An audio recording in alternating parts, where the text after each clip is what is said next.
Hello again, everyone. I'm delighted to once again have with us our own Chelsea Clockey. She's in the tech room there with James, and she has prepared a wonderful presentation for us about the Falcons of Montana, several of which have made appearances here at Dunrovin, but I have to say I'd like to attract more. These guys are incredible birds.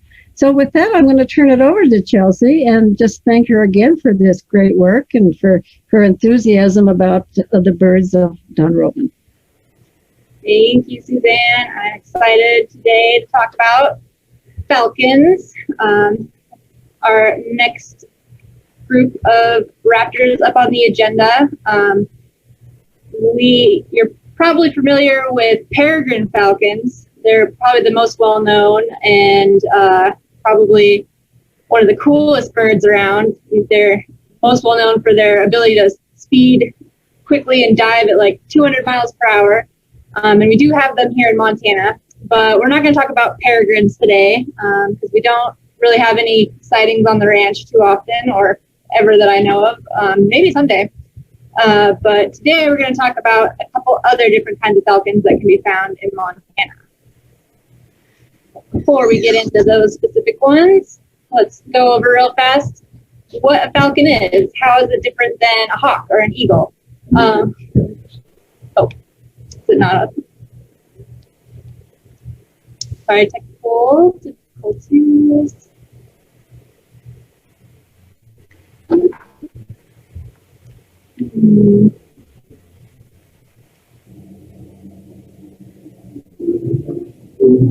That one.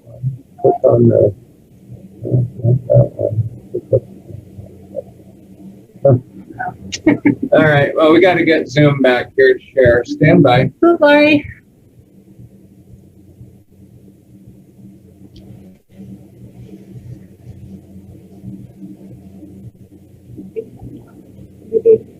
I don't know where it went. Down there in the corner. Well, we might have to join back in. I don't know what's going on. Stand by. Everybody hold your breath.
And share screen. Oh, there we go. And now you can present.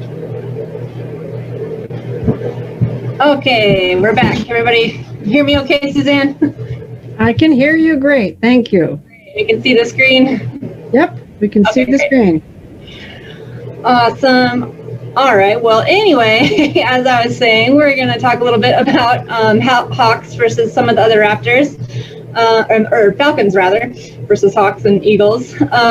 So falcons, they are special in that they are really just equipped for speed and maneuverability. You won't see them up soaring high like you do hawks or eagles too often. They are made to be sort of like quick attacks. So some of their features that enable them to do this are their long, thin wings and just their overall aerodynamic body type. As you can see in the little diagram I have there, compared to the eagles and the two kinds of hawks there, they're pretty thin and they're pretty, they can fit into lots of different little spaces. And they also are a bit different because they have a short, hooked beak. They don't use their talons for killing their prey. They use that beak to kind of end their prey and cut it up into little pieces.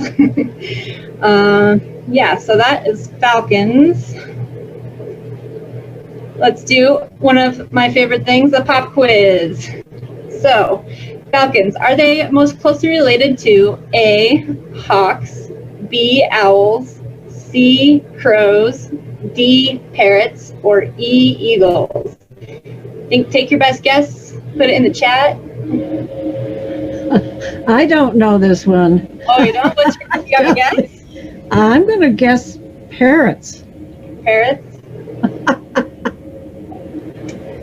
Yes, crows. You guess crows, James? Well, in fact, falcons are most closely related to parrots. So if you go back in the evolutionary tree of life, parrots and falcons share a common ancestor, and they're actually not super close related to hawks and eagles, even though they're kind of, more commonly bunched in with that group since they're raptors and they have similar styles or similar lifestyles. But yeah, DNA analysis has shown that they're actually more closely related to parrots, which if you look at this picture, or if you look at them, you can kind of see it, or at least I can. The beak shape is very similar, like body type is similar. They're also kind of share some other like characteristics with some parrots, like some parrots are more solitary, like falcons often are. So yeah, it's an interesting fact, even though you would never guess it. They don't even, there are kestrels, like in some falcons in South America where like parrots are often found, but yeah, not very many in North America. So we don't think. We had one viewer successfully guess it, and for the right reasons. She said D, the beaks, looked at the beaks. Yep, that's really what drew me to it as well, the beaks. Mm-hmm. Yeah, whereas parrots are gonna use their beaks for cracking open nuts and stuff instead of skulls. Right. All right, we have another pop quiz. How many species of falcons can be found in Montana? Oh, this one I do know. Anybody have any? Put your guesses in the chat. Think about it. How many species can you name off the top of your head? One? I don't think I can name them all, but I can answer it, I'm pretty sure. James is guessing 6. That's Celia. Oh, that's what Celia had. All right, so it's kind of a trick question because there are really only like 5 species that are actually found in Montana with a regular basis, but I took my list from the official state bird list, which included the crested caracara on there, which I don't think most people would say that's a Montana species. It's a Southwest United States species. And also most people wouldn't even realize that it's a falcon. If you ever seen a picture of one, they kind of got like a naked face and long dangly legs, but I guess technically they're a falcon, which was something new that I learned. But the other 5 definitely can be seen in Montana. So the 2 that we're going to talk about today are the American Kestrel and the Merlin, which are 2 of the smallest falcons, the Kestrel being the very smallest. And then we also have gyrfalcons, which are species that come down, or they spend most of their summers up north, and they can come down here in the wintertime. The Peregrine Falcon, which we talked about a little bit, one of the fastest animals in the world. And the prairie falcon, which is just a really beautiful bird that you can find out in the open range here in Montana. All right, so let's jump into our first bird. One of my favorite birds now that I've learned a lot about them. They're kind of nondescript, but they're super cool. You can see my little quote that I put down here, down in the corner. They've been described as the perfect predator, unequaled ounce for ounce in speed, power, aggression, and adaptability. That is the Merlin. So this is a falcon that is found pretty far out throughout North America, and can go as far out, be found far down as Ecuador. And they're also found there as a Eurasian species, so in Europe and Asia. There's 3 subspecies here in North America, and they all look a little bit different. The taiga, the Pacific, and the prairie. We get prairies, I think, mostly out here, maybe some Pacific of the subspecies too. And yeah, Merlins are pretty identifiable as far as they're a small bird. They're kind of streaky looking with a really dark back. The females are a little bit more brown and the males are generally a little bit more gray, not solid back. You can find them in a lot of different places, mostly open woodlands and like open areas, and they're often associated with water, which I think most of the Merlin sightings that I've had have been near a water source, so that I can confirm. But they're also being increasingly found in more urban areas rather than rural areas. So keep an eye out if you're in your local park or somewhere. If you're like by a pond in the middle of the city, you might be able to see one. These guys are excellent hunters. They hunt mainly birds, and they will catch them on the wing. So they'll snatch them right out of the air, which kind of speaks to their maneuverability, but also insects, bats, and rodents. And the bats, I think, are really impressive because if you've ever seen, bats flying around, they're very unpredictable. So the fact that this bird can catch them out of the air is pretty cool. They also have been observed hunting cooperatively, which is not something you see a lot in raptors. So in one instance, it was described that one Merlin came flying in from the top and kind of spooked up a flock of, I think, waxwings, and then another one kind of came up from the bottom while they were all distracted by the other one and was catching them out of the air.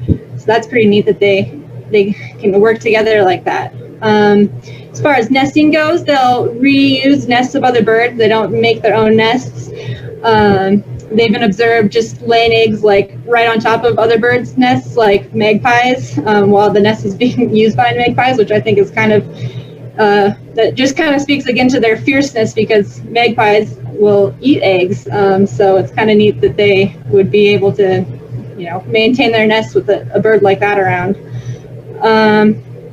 Yeah, they're really excellent flyers, not as fast as the peregrines, but they can flap their wings faster. The peregrines are just, known for their super fast dives, which the Merlins don't do quite as much, but they are very adept flyers. Some fun facts. The name Merlin comes from an old French word, which I'm not going to try to pronounce because I didn't take French, I took Spanish. So if anybody else knows how to pronounce that. But that's just the name that they had. I don't think it has like a specific meaning. That's just the name of the bird in French. They were very well loved by ladies of the court for falconry. They were used by Catherine the Great and Mary Queen of Scots to hunt skylarks. And another cool little thing that they do is that they can imitate woodpecker flight patterns. So woodpeckers kind of have an undulating flight. It's like up and down, and versus like these the Merlin kind of would normally be flying with just like a lot of flapping and not a lot of soaring, but they'll imitate that woodpecker flight so that they can get in close to the flocks of birds without being noticed and then go in for the attack. So they're pretty sneaky as well.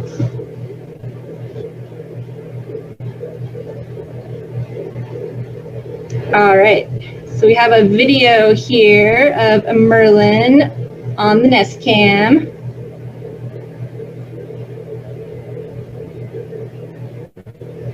Looks like this was taken last November. You can see it coming straight in. Whoop. So let me ask you, Chelsea, since this is a lighter brown, would you call this a female? Would you say that this is probably a female? That's what I was thinking, yeah.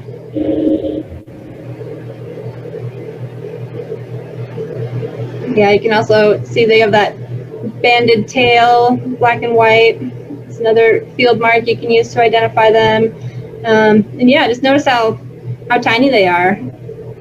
But pound for pound, they're pretty fierce predators.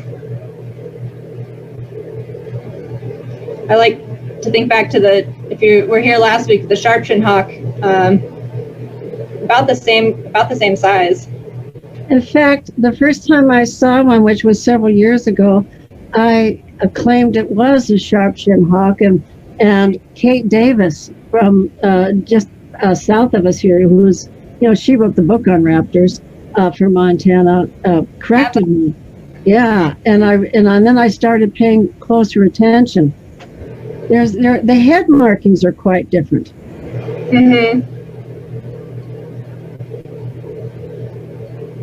yeah, the sharp chins, they have that kind of like, well, less so than the Cooper's hawk. They have more of a gray cap or a darker head, and yeah, these guys are, and they're just like a lot more streaky overall.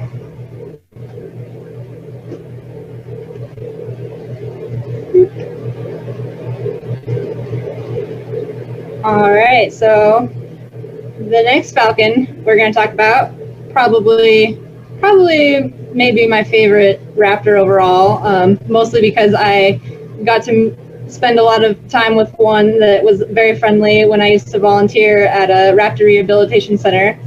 It's the American Kestrel. Yeah, the one I knew, his name was Puck, and he was very, very cute. I think they're definitely one of the cutest birds out there. So yeah, American Kestrels, they're the smallest falcons in North America. Pretty comparable in size to the Merlin, but the Merlins are a little bit heavier. And they're also found throughout most of North America and into South America. They like to hang out in open areas as well. You can see them out in parks and fields and meadows. They're pretty well adapted to human presence. Often you'll see them hanging out on power lines.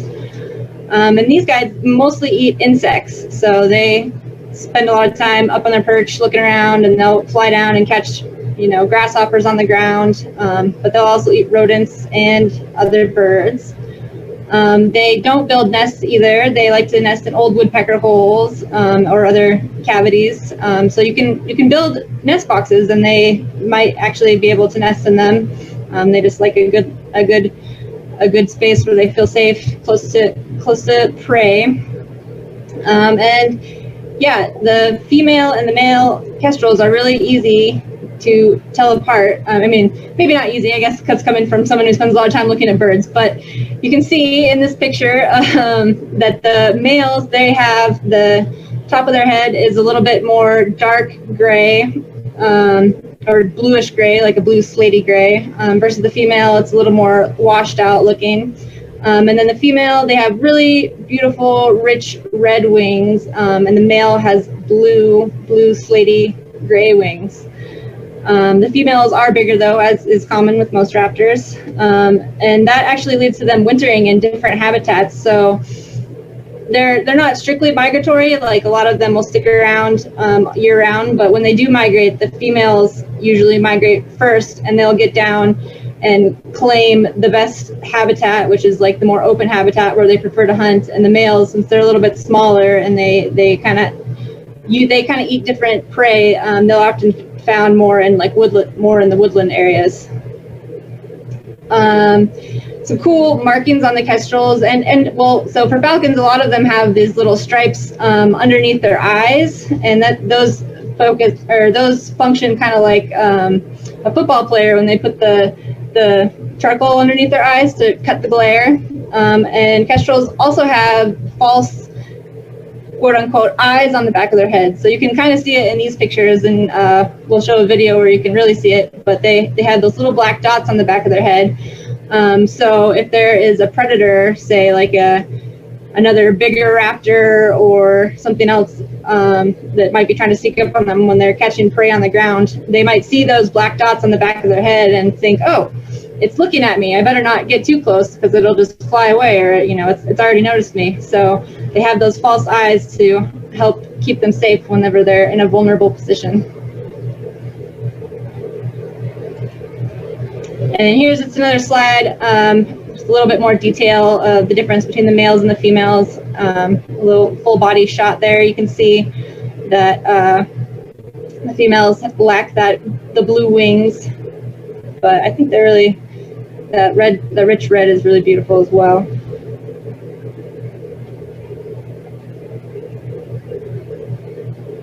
All right, so this is some really great footage, and I'm going to play it, and maybe in the chat tell me if it's a male or a female kestrel.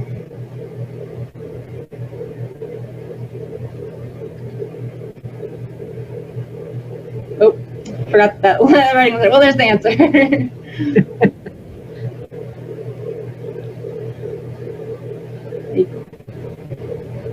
Suzanne, how often have you seen kestrels here at Dunrovin?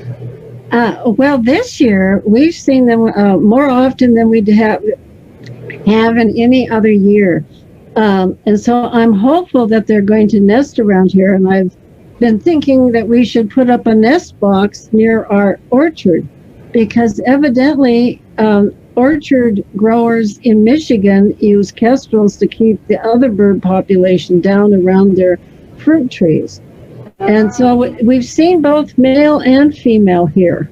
And so they're around. And we've seen them in the past, but not nearly as often as we have this year. It'd really be fun to have a nesting box with a web camera behind it. So, oh yeah, baby kestrels, super cute. Fledgling kestrels. Yeah. Yeah, I haven't seen one on the ranches. I've seen a Merlin, I think, but I haven't seen a kestrel yet. So I'm hoping before the end of spring, before I leave. This video is really long, so I'm going to skip ahead to, there we go. So this is a really great shot. You can see those black dots on the back of the head that they use as their false eyes.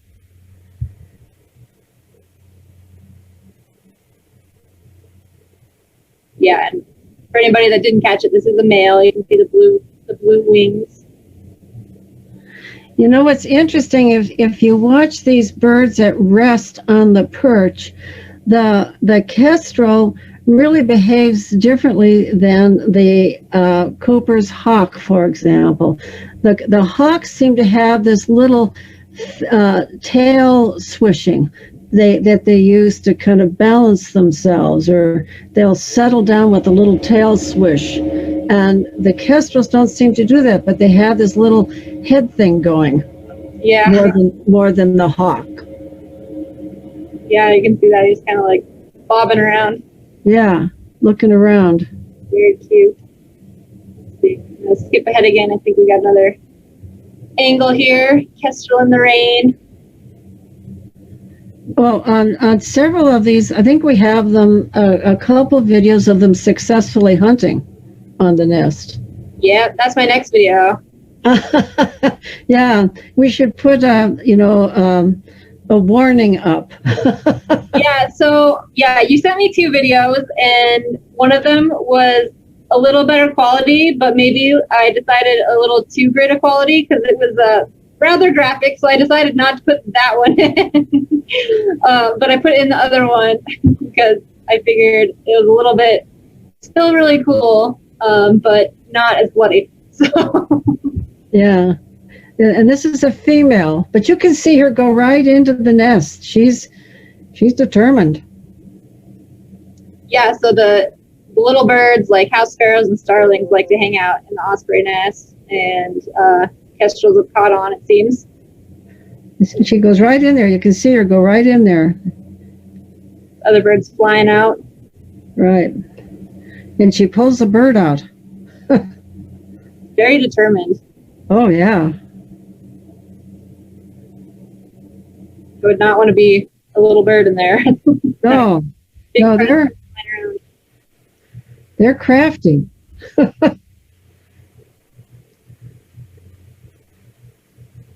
Yeah, I wonder, I mean, I kind of associate them as visual hunters, like a lot of raptors, but it almost seems like maybe she's listening or kind of waiting to see if any of them will come out. I'm not sure how she knows exactly how to go in, or if she's just running in blind.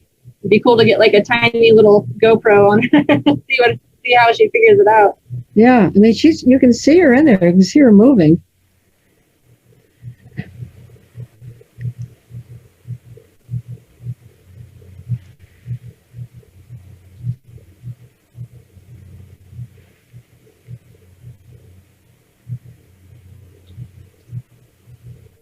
Yeah, the sun was not good for this particular video, but it was worth saving because it's so unique. Yeah, definitely. So you can see her kind of merging out there. Right. She'll come out in just a second. You can see she's got her quarry. Yep.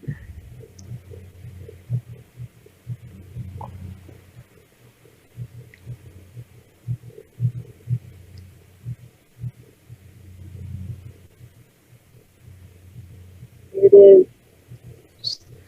Now, the falcons will kill with their beaks. Isn't this correct? Mm-hmm. What? Sorry, what did you ask? What did you say? I think that the falcons kill with their beaks, not with their feet. Right, yeah. Yeah, they use their beaks kind of like a nutcracker.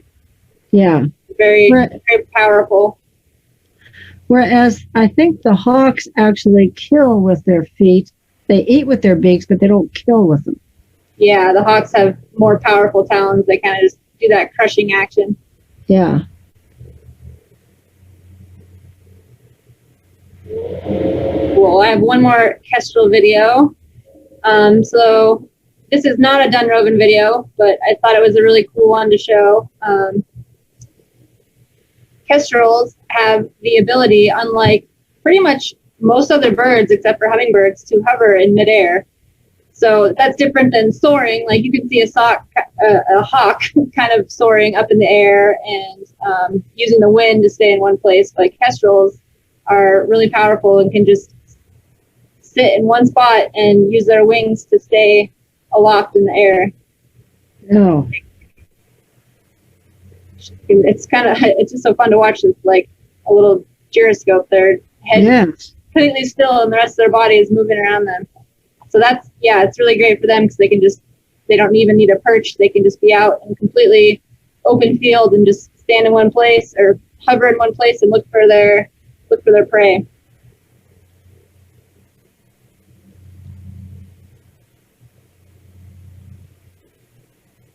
All right, pop quiz time. Got another question. So besides their sharp talons and their ability to hover, what other special kestrel feature helps them hunt? Is it their bright plumage that they use to distract prey?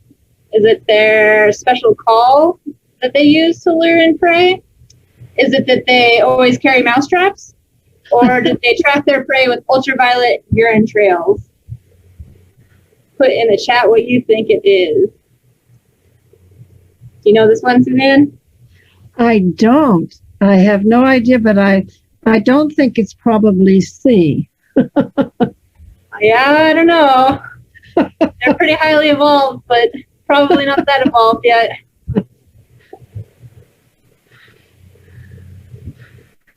So we have a guess of A. A. They are very brightly colored. Some of the more brightly colored raptors there are.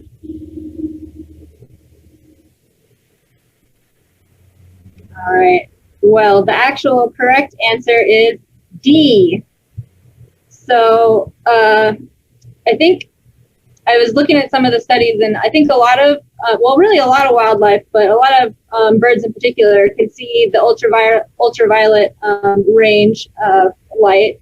But kestrels have been studied specifically for their ability to find these urine trails. So with little mammals like this bull that I took a picture of here, you can see on the screen, when they're walking along and they generally kind of stick to their own little trails back and forth between their burrows. When they're walking along, they like to mark their territory, or they just leave little urine trails to help them figure out where they're going. Well, the kestrels can see that using their vision that is at a greater range than humans can see. So they'll look for that, and then they will wait and watch those little areas to see when the bulls are coming out and moving along between their burrows or out looking for food. And they'll just sit and wait and watch those spots. So they kind of have an extra sense to help them hunt, which I think is pretty amazing. That's fascinating. I had no idea. Yeah. All right, we've reached my little PSA portion of the presentation.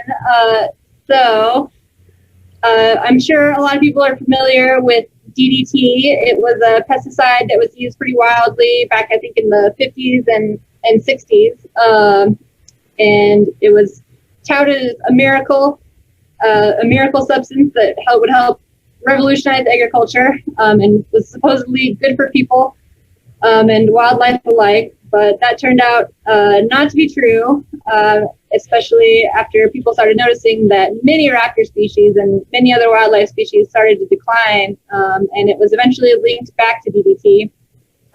So how it worked for birds in particular, or for raptors in particular, it wasn't that it would kill them right away. It wasn't like they would go and eat, a grain or something that it was sprayed onto, but insects would eat it, and mice would eat it, eat the grain or whatever plant it was sprayed onto, and then the birds would eat those insects or eat those mice, and eventually it would start to accumulate in their body to a point that it was becoming toxic, and also it affects like calcium. So their eggshells, when they laid them, were very, very thin, and so a nesting bird would lay their eggs and then go to sit on their eggs to keep them warm, but the eggs were not structurally sound enough to not break, so the mother would just sit on it and then the eggs would break. So this was something that was found and definitely affected a lot of species, including kestrels and merlins, and most famously peregrine falcons, and I think a lot of bald eagles as well. But it was banned in 1972, and thankfully a lot of populations rebounded of a lot of those species. So that's a really great success story, a really great thing that shows the great, how good it can be to have those kind of regulations. However, kestrels did not experience a major comeback, and there's a lot of hypotheses as to why that is. One of them is just habitat loss in general, so they really like the open range, like I said, and a lot of that is getting filled in with suburbs and whatnot.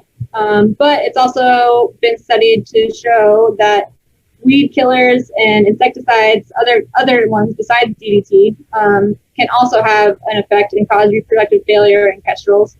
And also just fewer insects. If we're spraying a lot of pesticide, means there's less food for the falcons. And there has been also a lot of documentation of that insect populations are declining pretty dramatically. So when I was researching this, I found Home Depot has a list of insecticides on their website that don't contain the neonicotinoids, and that are more organic. So next time you're out looking for stuff for your garden, you might want to consider trying to find something that might be a little safer for our falcon friends.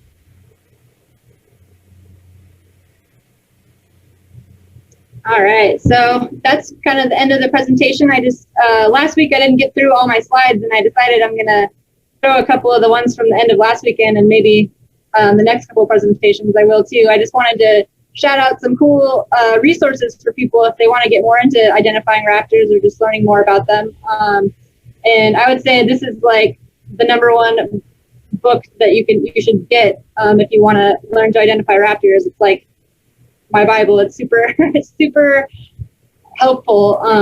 It goes through all of the field marks for all of the raptors in North America, and then it gives you like little quizzes, so you can see there's like this is a staged picture. So all of these little birds in here were copy and pasted, and they have little numbers next to them. And it's like a quiz that you can go through and look at each one and think, okay, like look at the field marks of each one, and then there's an answer sheet in the back that tells you if you got it right or not. So the Crossley ID guide, I highly recommend for Raptor ID if you want to learn some more. And that's all I've got. Anybody, Suzanne, you have any questions, or anybody have any questions in the chat? That was terrific, Chelsea. Really just terrific. I don't have this guide, and I can see that I need to get one. I have come to understand that if people really specialize in different aspects of raptor identification, those that are on the flight by silhouettes, and those that are perched by, various characteristics. And people who are particularly good at one are not necessarily good at the other, which I find very interesting. They see a lot of raptors on the wing, and they've become very good at identifying them from a distance, but up close, when they're perched, they don't. So there's a lot to it, is my point. Yeah, this book is definitely helpful for that. It has pictures of both birds on the wing and on a perch. But yeah, that's a good point. I like I said, I spent several years volunteering for a raptor center out in Oregon, a raptor rehabilitation center. So I got to know a lot of raptors like from really close up. And like I could tell you like, oh, that's a sharp-shinned hawk from close up. But yeah, learning to identify them when they're out flying, like soaring up in the sky or on the wing, is a whole other ball game, and it takes a lot of skill. So yeah, it's fun. It is really fun. Yeah. Never get And bored. Montana's a good place for it. We're blessed. We have Absolutely. a lot of raptors. Okay, Chelsea, I want to thank you again, and we're looking forward to, I think next week is your last talk. Is that not? No, we've got 2 more, don't we? Yeah, I think next week I was going to do eagles, and then after that, owls. Wonderful. Wonderful. Special class owls. We have both of them here, as you well know. Yep. And you can hear some of them here at Dunrovin. You can't always see the owls, but you can hear them. Yeah. I know I've been trying to get out and listen, but haven't made it out. I've been kind of lazy about it, but I will. Now's a good time. They're kind of, well, I think a lot of owls are starting to nest right now, but yeah, I might still be able to hear them call into each other. Yeah. Well, thank you very much, Chelsea. Very informative. Lots of fun. Yeah, thank you. It was fun. All right. Thank you all. See you next time. See you next week. Bye.